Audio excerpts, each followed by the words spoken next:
I'm curious about your meeting with Eisenhower.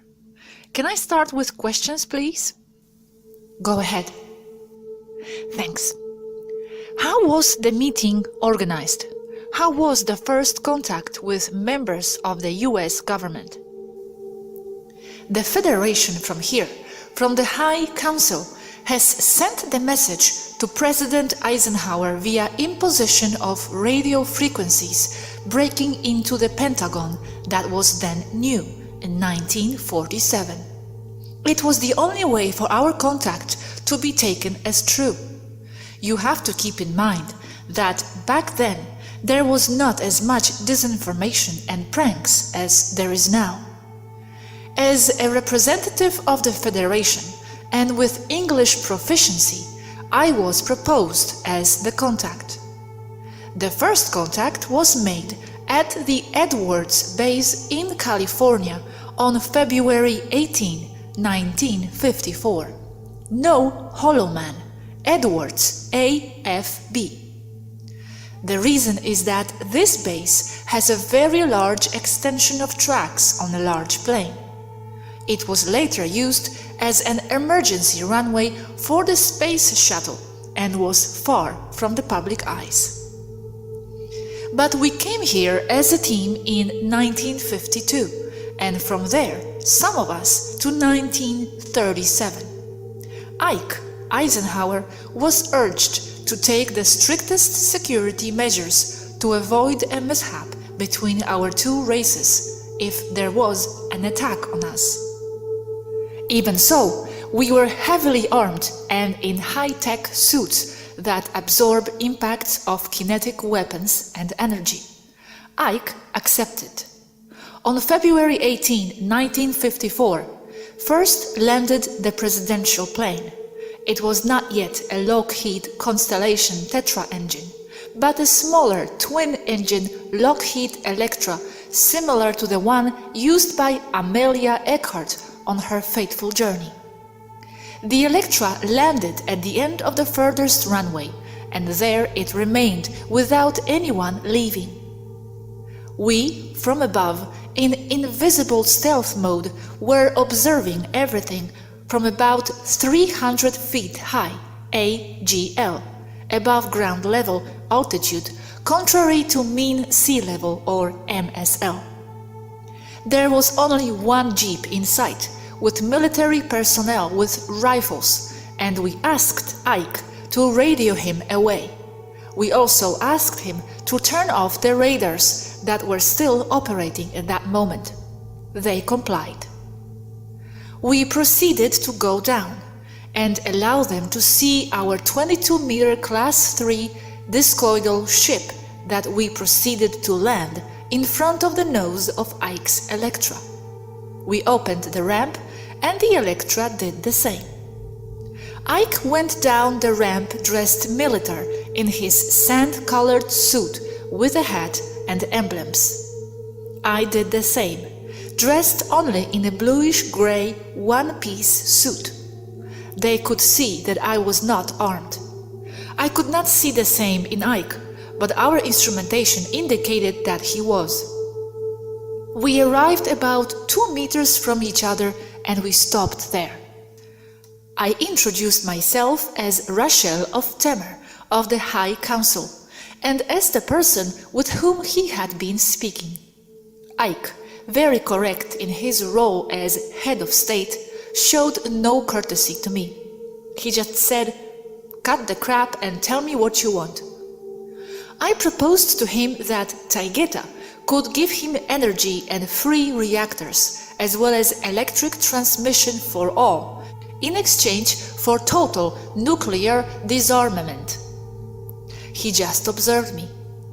I insisted that ionizing nuclear power would only bring problems to humanity, and that there were better energy options that we were willing to give them for free in exchange for disarmament.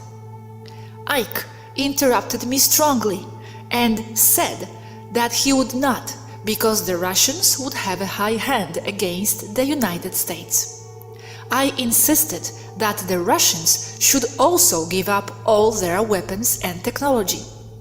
Ike just kept interrupting me, insisting that it was just a communist ploy to disarm the United States.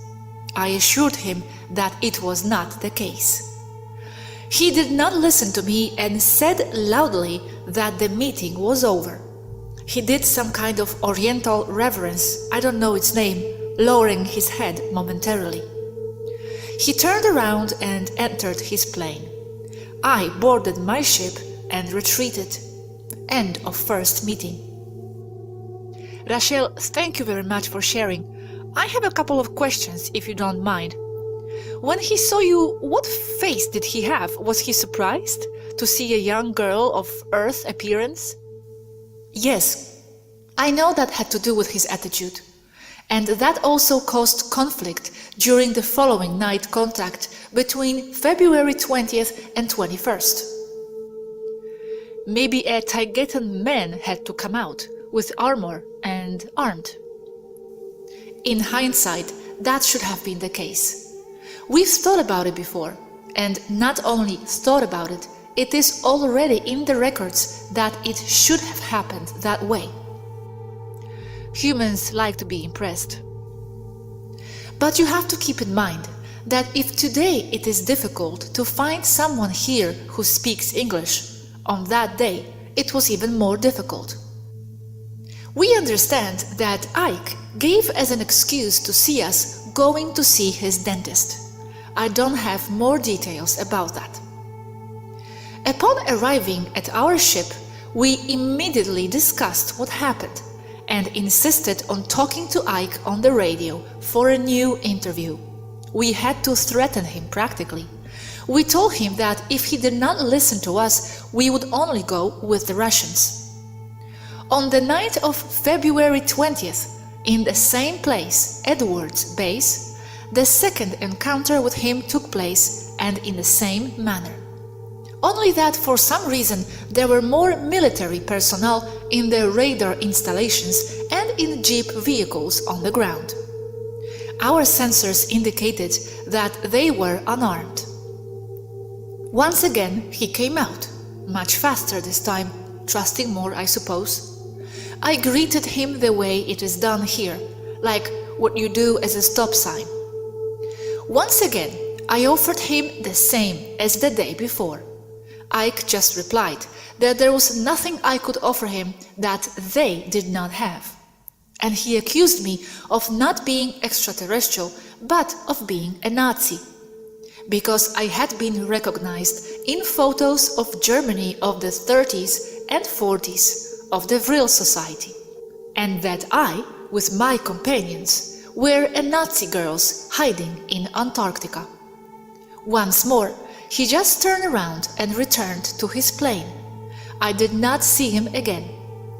The following encounters were realized by my companions from 1957 to 1960. They were equally brief and useless. Clearly, he had already made an agreement with Maitre beings when they arrived, because Maitre offered them destructive technology in exchange for accessing the human and animal population for their purposes. Maitre said that it was limited and that they would inform the government of any movement, which logically they never did. The technology given by Maitre was only half-hearted, with no key components, which is why there are later reports of experimental ships failing or melting in front of witnesses. They said that they would give those missing components only in exchange for bases. Let them build bases. The United States government complied again. For us, and for the Federation at that time, it was already clear that diplomatic means would not work. Contact with the government of the United States was stopped.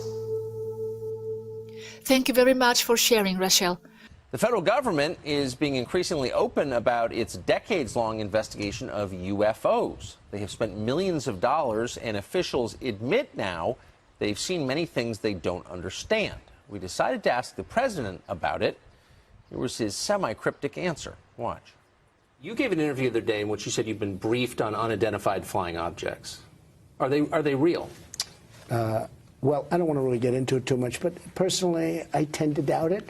I mean, you have people that swear by it, right? And pilots have come in and they said, and these are pilots that are not pilots that are into that particular world, but we have had people saying that they've seen things.